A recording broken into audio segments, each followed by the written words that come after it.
అబ్బో ఇక్కడ కేజీ చీరలు కొంటే అర కేజీ చీరలు ఫ్రీ అంట. మంగళ్య షాపింగ్ మాల్ కేజీల్లో సేల్ టన్నుల్లో ఆనందం. డిఎస్సీలో అక్రమాలు జరిగాయి అనేది వాస్తవం అన్నారు వైసీపీ స్టేట్ కోఆర్డినేటర్ సజ్జల రామకృష్ణారెడ్డి. డిఎస్సీపై వైసీపీ ఉద్యమం ప్రజల్లోకి వెళ్లిందని, వైసీపీ ఆందోళనలపై చంద్రబాబు ఉలిక్కిపడుతున్నారని విమర్శించారు. కుమారుడు రాజీనామాపై తప్పుదోవ పట్టించాలని సీఎం చూస్తున్నారని ఆరోపించారు.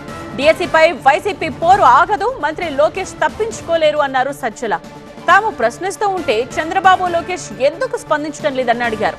వైసీపీ శాంతియుతంగా ఆందోళనలు చేస్తూ ఉంటే మా నేతలపై దాడులు చేస్తున్నారని ఆగ్రహం వ్యక్తం చేశారు సజ్జల.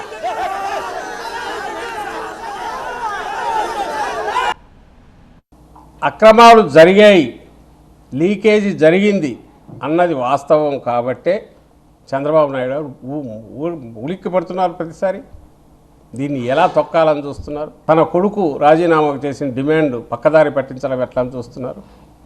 ఏమీ జరగలేదు అని భ్రమ కల్పించాలనే ప్రయత్నం చేస్తున్నారు. తప్పుడు కేసులు పెట్టిస్తున్నారు, బెదరగొట్టాలని చూస్తున్నారు. అయినా సరే జనం వస్తున్నారు. ఇవన్నీ ప్రూవ్ చేసేది ఏంటంటే జరిగింది వాస్తవం. ఆయన తప్పించుకోలేడు, చంద్రబాబు నాయుడు గారు తప్పించుకోలేరు, ఆయన కొడుకు తప్పించుకోలేడు, లోకేష్ తప్పించుకోలేరు. మేము సంధించిన ప్రశ్నలకు లేదా అభ్యర్థులు అడుగుతున్న ప్రశ్నలకు, బాధిత అభ్యర్థులు అడిగిన ప్రశ్నలకు ఆయన సమాధానం ఇచ్చాడా?